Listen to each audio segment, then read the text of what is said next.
అన్నా 2 జ్యూస్ ఇవ్వండి. Okay.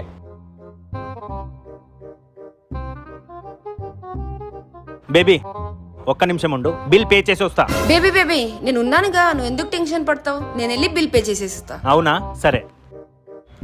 Baby వెళ్దామా? సరే పద. బేబీ పానీపూరి తిందామా? సరే.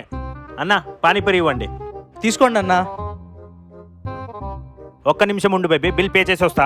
బేబీ బేబీ నువ్వు టెన్షన్ పడకు, నేను ఉన్నానుగా, నేను వెళ్ళి బిల్ పే చేసేసి వస్తా. ఓకేనా? అవును బేబీ, ఈరోజు బిల్ అంతా నువ్వే పే చేసావు. నీ దగ్గర డబ్బులు ఎక్కడివి? ఏంటి కొంపది స్వీట్ తెలిసిపోయిందా? బేబీ బిల్ ఎంత అయింది? ఏంటి బేబీ, నేను నీ దగ్గర ఎప్పుడైనా డబ్బులు తీసుకున్నానా? పర్లేదులే, వెళ్ళు. Thank you baby. Baby bill ఎంత అయింది? ఏంటి బేబీ, ఏం మాట్లాడుతున్నావు నువ్వు? నీ దగ్గర ఎప్పుడైనా డబ్బులు తీసుకున్నాను నేను? Thank you baby. బేబీ నా దగ్గర డబ్బులు చాలా ఉన్నాయి. అవునా, సరే. అమ్మయ్యా.